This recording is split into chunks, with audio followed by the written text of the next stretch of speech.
नमस्कार मित्रों, मैं घनश्याम उपाध्याय आज की इस वीडियो में क्लास 10 का फिजिक्स का विद्युत चैप्टर के कुछ महत्वपूर्ण प्रश्नों को लेकर आया हूं, जो परीक्षा की दृष्टि से बहुत ही महत्वपूर्ण है। देखिए, हम लोग प्रश्नों की ओर चलते हैं। प्रश्न है, एक तार में 2.0 एम्पियर की धारा प्रवाहित हो रही है। एक तार में 2.0 एम्पियर की धारा प्रवाहित हो रही है, तो तार में होकर 20 मिनट में कितना आवेश प्रवाहित होगा। ऐसे प्रश्न बोर्ड पेपर में हर साल आ जाते हैं, जो 2 या 3 नंबर के होते हैं। देखिए, इसको हल किया जा रहा है। कह रहा है कि एक तार में 2.0 एम्पियर की धारा प्रवाहित हो रही है। तो देखिए, हम लोग धारा को लिखते हैं आई से, और आई का मान दिया है 2.0 एम्पियर। तार में होकर 20 मिनट में कितना आवेश प्रवाहित होगा। तो देखिए, समय यहाँ पे दिया है, समय को t से लिखा जाता है, और समय का मान दिया है 20 मिनट। क्योंकि समय का मात्रक सेकंड होता है, इसलिए मिनट को हम लोग सेकंड में बदलेंगे। तो 1 मिनट बराबर 60 सेकंड होता है। तो 20 मिनट में कितना सेकंड होगा, तो 20 का 60 में गुणा कर दिया जाएगा, तो अब वह सेकंड में बदल जाएगा। तो 20 का 60 में गुणा करेंगे तो हो जाएगा 1200 सेकेंड। तो आई का मान मिल गया, टी का मान मिल गया। अब पूछ रहा है कितना आवेश प्रवाहित होगा, अर्थात क्यू पूछ रहा है। क्यू बराबर क्वेश्चन मार्क। तो हम लोग सूत्र जानते हैं, क्यू बराबर आई इंटू टी।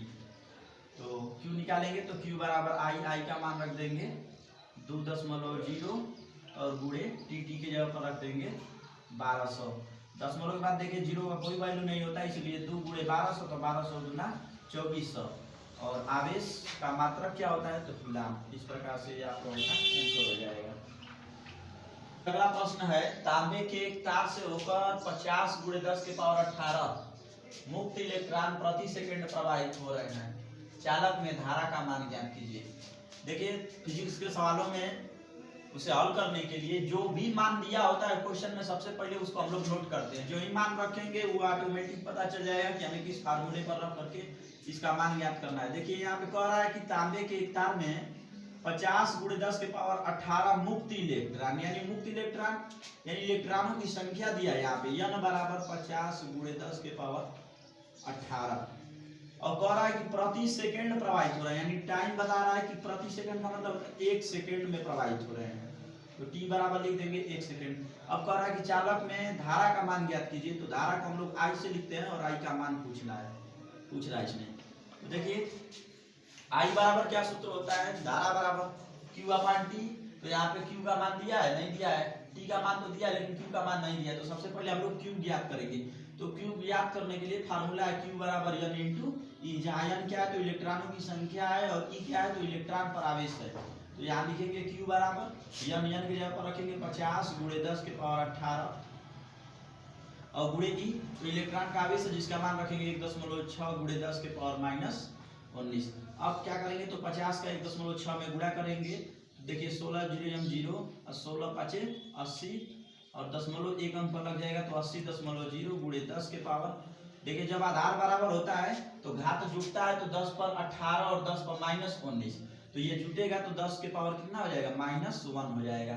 यानी ये आ गया आपका कि 80, और 0.0 कोई मतलब नहीं है, तो 80 और गुणे 10 पर -1 है, तो घात के नियम से अगर हम इसे बटा में भेजे तो 1/10 पर 1 घात होगा, और 1 घात लिखे या ना लिखे कोई मतलब नहीं है।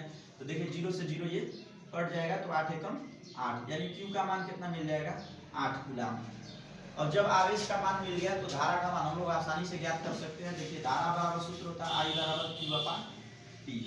तो यहाँ पे I बराबर Q का मान रखेंगे 8, और बटा में T का मान 1 सेकेंड है, तो 1 रखेंगे, और 1 से जब 8 में भाग देंगे तो कितना हो जाएगा, 8। और इस तरह धारा का मात्रा क्या होता है, तो एम्पियर। तो धारा का मान मिल गया 8 एम्पियर, आंसर हो जाएगा। देखिए, अगला प्रश्न है, एक कूलाम आवेश में इलेक्ट्रॉनों की संख्या कितनी होगी। बहुत ही इंपॉर्टेंट प्रश्न है यह। देखिए, कह रहा है एक कूलाम आवेश में, यानी देखिए मान क्या दिया है, एक कूलाम आवेश, आवेश का मान जिसे Q से लिखते हैं, और Q का मान दिया है 1 कूलाम। एक कूलाम आवेश में इलेक्ट्रॉन की संख्या कितनी होगी। तो इलेक्ट्रॉन की संख्या को हम लोग n से लिखते हैं, n पूछ रहा है। तो सूत्र हम लोग जानते हैं, Q बराबर क्या होता है, n इंटू ई। अगर n का यहाँ से पक्षांतर करेंगे तो n बराबर हो जाएगा Q/E, यहाँ यह जो n है यह इलेक्ट्रॉनों की संख्या को प्रदर्शित करता है। तो n बराबर q अपान e में जो q का मान है उसे रखेंगे और e का मान जो है वो रखेंगे और हल कर देंगे, इलेक्ट्रॉन की संख्या निकल जाएगी। n बराबर q का मान रखेंगे 1 और बटे के e का मान रखेंगे इलेक्ट्रॉन का आवेश 1.6 गुणे 10 की पावर माइनस 19। अब देखिए n बराबर दशमलव ये हटाएंगे तो ऊपर 10 हो जाएगा, तो ये हो जाएगा 10 बटे के 16 और गुणे 10 पे ऋण 19 है, ये घात के नियम से जब ऊपर जाएगा तो 10 पर प्लस 19 हो जाएगा। देखिए 16 से जब 10 में भाग देंगे तो इसका मान आएगा 0.625 और गुणे 10 के पावर 19। 16 से 10 में भाग देंगे तो 0.625 आएगा और गुणे पहले से 10 के पावर 19 है उसे उतार लिए। अब देखिए दशमलव को अगर उधर भेजेंगे तो n बराबर ये हो जाएगा 6.25 और जब दशमलव एक अंक उधर जाएगा दाईं ओर तो घात घटेगा तो गुणे 10 के पावर हो जाएगा 18। और चूंकि इलेक्ट्रॉन की संख्या है जिसका कोई मात्रक नहीं होता है तो इस तरह से इलेक्ट्रॉनों की संख्या का मान 6.25 गुणे 10 के पावर 18 आ जाएगा, यही हो जाएगा टेनिस वर्क। इस वीडियो में जितने भी प्रश्न बताए गए ये सब के सब बोर्ड परीक्षा की दृष्टि से बहुत ही महत्वपूर्ण है।